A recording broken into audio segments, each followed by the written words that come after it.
पांडवों ने बहुत बड़े यज्ञ का आयोजन किया। जब इंसान जीतता है ना तो कुछ ना कुछ जरूर करता है। बहुत बड़े यज्ञ का आयोजन किया, सभी देवताओं को, ब्राह्मणों को, संतों को, गुरुओं को, सबको बुलाया और एक नौता भेजा दुर्वासा ऋषि के पास। किसके पास? दुर्वासा ऋषि के पास। दुर्वासा ऋषि के पास दूत गया, प्रणाम किया, गुरुदेव प्रणाम। गुरु महाराज, कौरवों पांडवों के युद्ध में पांडवों की जीत हुई और पांडवों ने एक बहुत बड़े यज्ञ का भंडारे का आयोजन किया है, आप उसमें सादर आमंत्रित हो। दुर्वासा ऋषि राक्षसों के गुरु थे, अहंकार की कोई कमी नहीं थी, अहंकार से भरे हुए थे कि मेरे से बड़ा बलशाली, मेरे से बड़ा बुद्धिमान, मेरे से बड़ा ज्ञानी कोई नहीं है। इंसान को ज्ञान कि सबको बुलाया है तो मैं क्यों आऊं? अरे किसी की जरूरत नहीं थी, मैं अकेला ही काफी था, जाओ मैं नहीं आऊंगा। कि बड़े बड़े कलाकार बुलाए थे, बाहुबली हनुमान की झांकी निकाली थी तो उसको गलानी फील होने लगी कि मैंने बहुत बड़ी गलती कर दी, मुझे भी जाना चाहिए था, इतना सुंदर प्रोग्राम रोज नहीं होता है। उसको जब गलती फील होने लगी, सोचने लगा कि मैं क्यों नहीं गया। सोचते सोचते उसको क्रोध आ गया। बोलो सच्चे दरबार की, बोलो ज्वाला मैया की। उसकी गलती क्रोध में बदल गई और उसने एक बाज का रूप बनाया, मरे हुए सांप को उठाया और पहुंच गया पांडवों के पांडाल में, जहां प्रसाद बन रहा था, भंडारे की खीर बन रही थी। जब बाज ने देखा कि कोई नहीं है, उस मरे हुए सांप को उस खीर में डाल दिया। बोलो सच्चे दरबार की, बोलो ज्वाला मैया की। किसी ने नहीं देखा, किसने देखा? छिपकली ने देखा। छिपकली ने देखा कि एक मरा हुआ सांप इस कढ़ाई में डाल दिया, ये पूरी खीर जहरीली हो गई, अब इसको जो भी खाए। छिपकली ने कढ़ाई में छलांग लगा दी। बोलो सच्चे दरबार की। छलांग लगाते ही सेवादारों ने देखा कि ये पूरी खीर जहरीली हो गई। ये भगवान, ये क्या हो गया? गुरुओं को बुलाया, गुरुओं को सब कुछ बताया तो गुरुओं ने क्रोध में आकर के छिपकली से कहा कि हे पापिन, हे दुष्टनी, तूने पूर्व जन्म में पता नहीं कौन से पाप करे हैं जिसके कारण तू छिपकली की योनि में गई, और इस छिपकली की योनि में जाने के बाद भी तूने इस भंडारे की खीर को जहरीला कर दिया। हम तुम्हें श्राप देते हैं, तेरा जन्म एक नीच घराने में होगा। बोलो सच्चे दरबार की। श्राप दे दिया और सेवादारों को बोला कि बेटा एक बहुत बड़ा गड्ढा खुदवाओ और इस खीर को उस गड्ढे में पलट दो। सेवादारों ने बहुत बड़ा गड्ढा खोदा, जैसे खीर को पलटा तो कढ़ाई में क्या निकला? मरा हुआ सांप। सांप को देख करके वो चकाचौंध हो गए कि हे भगवान, ये तो उल्टा काम हो गया। उस छिपकली ने हम सब भक्तों की जान बचाई है और हमने उसको श्राप दे दिया। गुरुओं को बुलाया, सब कुछ दिखाया, बताया तो गुरुओं ने कहा कि बेटा, हम अपना श्राप तो उल्टा वापस नहीं ले सकते,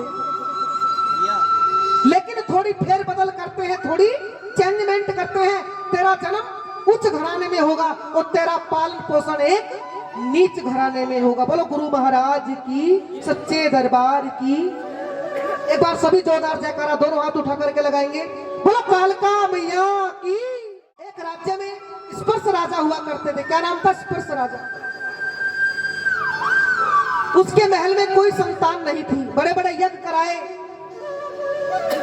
ऊपर वाले के आशीर्वाद से राजा के महल में 2 कन्याओं का जन्म हुआ।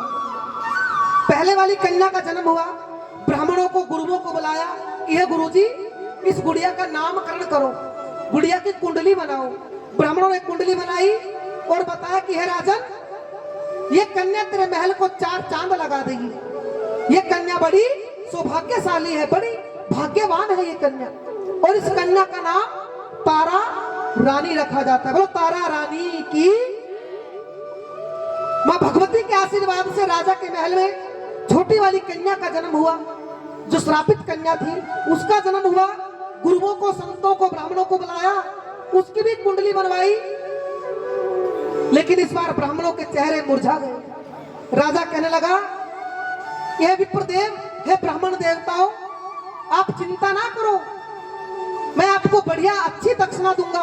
आप मेरी गुड़िया की कुंडली तो बनाओ, आप ये मत सोचो कि दूसरी लड़की हो गई, मैं आपको खुशी खुशी विदा करूंगा। ब्राह्मणों ने कुंडली बनाई, राजा को बताया कि हे राजन, ये कन्या तेरे महल में नहीं रह सकती, ये एक श्रापित कन्या है, इस कन्या का जन्म तेरे महल में हुआ है, पालन पोषण तेरे महल में नहीं हो सकता, ये श्रापित कन्या है। राजा की आंखों में आंसू आ गए, कहने लगा, हे विप्र देवताओं, ब्राह्मण देवताओं, ये आप क्या कह रहे हो? अब इस कन्या का पालन पोषण कैसे होगा?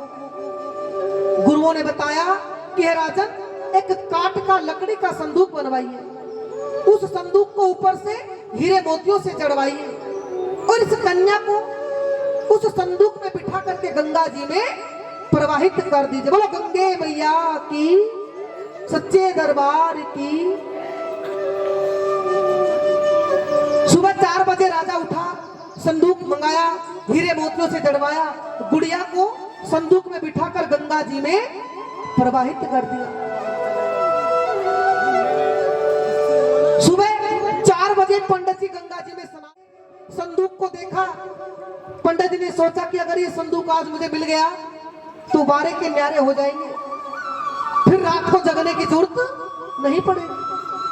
पंडित जी ने डुबकी लगाई संदूक को पकड़ने के लिए, लेकिन जैसे ही संदूक के पास पहुंचे, ऊपर निकले तो संदूक 2 कदम आगे सरक गया। लेकिन लालच बुरी बला है, पंडित ने सोचा और मेहनत करता हूं, थोड़ी कोशिश करता हूं, फिर डुबकी लगाई, फिर संदूक के पास पहुंचे, बाहर निकले तो संदूक और 2 कदम आगे सरक गया।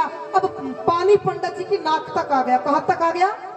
अब पंडित जी ने सोचा प्राण जाएंगे भैया, बाहर निकल ले, प्राणों से प्यारा कुछ भी नहीं है। पंडित जी बाहर आ गए, लेकिन लालच नहीं गया। पंडित जी ने सोचा किसी को बुलाता हूं और आधा आधा कर ले। पंडित जी ने एक लड़के को बुलाया, बेटा इधर आ। लड़का दौड़ा दौड़ा आया, कहने लगा, हाँ गुरुदेव बताइए, दादा बताइए। कहने लगा, देख बेटा, वो जो संदूक जा रहा है ना, उसको निकाल के ला, ऊपर का माल मेरा और भीतर का माल तेरा। बोलो सच्चे दरबार की। 1 सेकंड नहीं लगाया, उस भील ने छलांग लगाई, संदूक को बाहर ले आया। पंडित जी महाराज ने स्वापी बिछा दी, स्वापी बिछाई, सारा खजाना पोटली बांध के कंधे पे डाल दी। अब भील से कहने लगा, भैया खोल के तो दिखा दे भीतर क्या है इसमें। अब जैसे ही भील ने संदूक को खोला, छोटी सी नन्ही सी कली अपने पैर का अंगूठा पी रही है। बोलो सच्चे दरबार की, बोलो ज्वाला मैया की।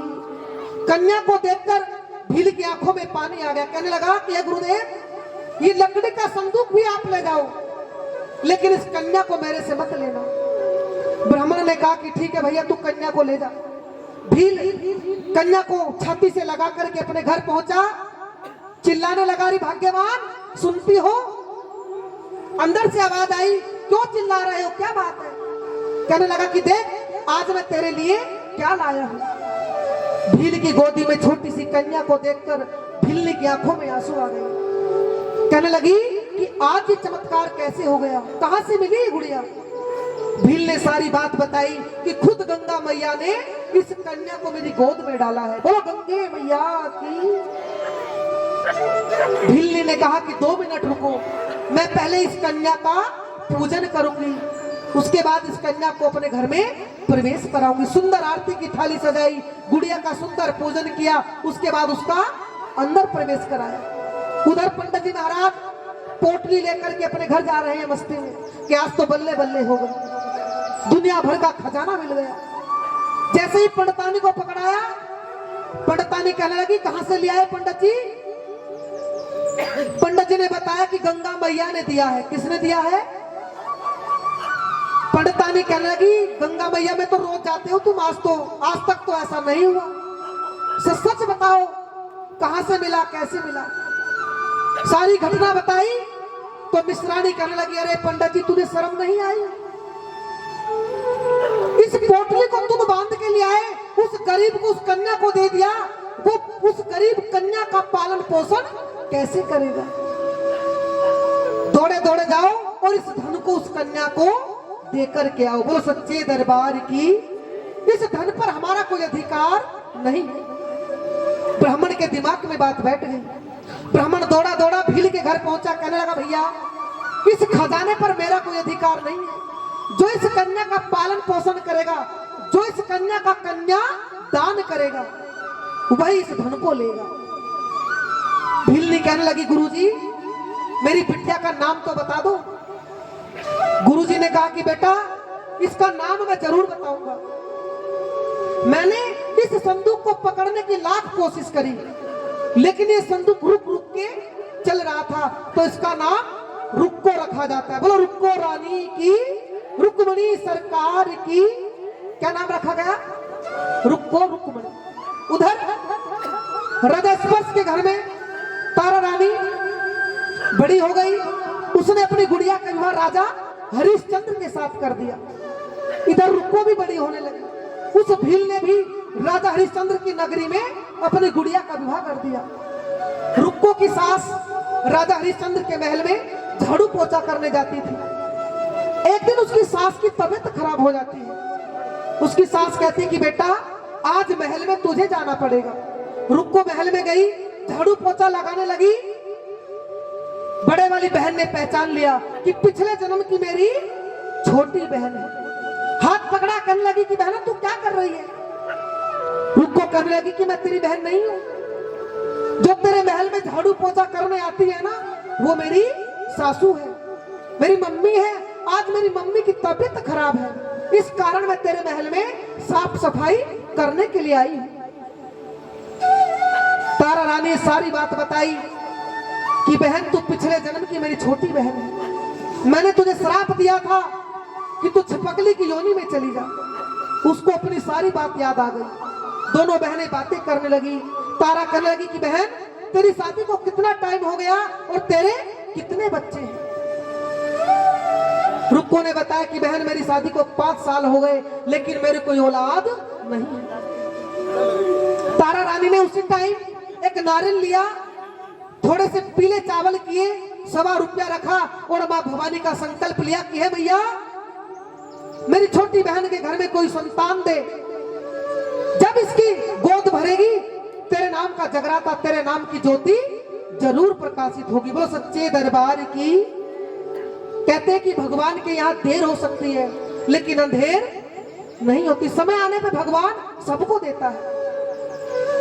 रुक्को के घर में एक सुंदर लड़के का जन्म हुआ। लड़के का नाम रोहतास रखा गया। अब बड़े ध्यान के साथ सुन।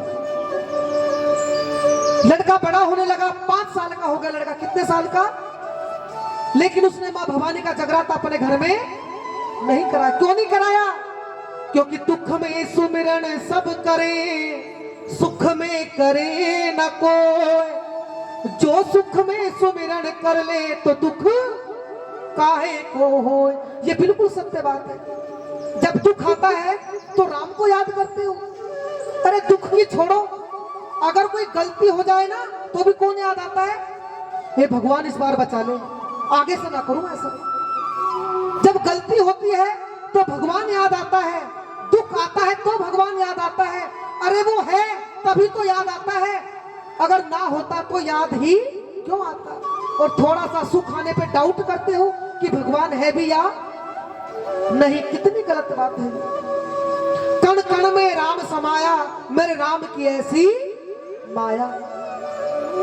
इसलिए राम को भजो, भगवान का चिंतन करो, परमात्मा का भजन करो। कोई साथ नहीं देगा, ना बहू ना बेटा साथ देंगे तो केवल एक हमारे अपने कर्म और परमपिता परमात्मा। बोलो सच्चे दरबार की कथा में।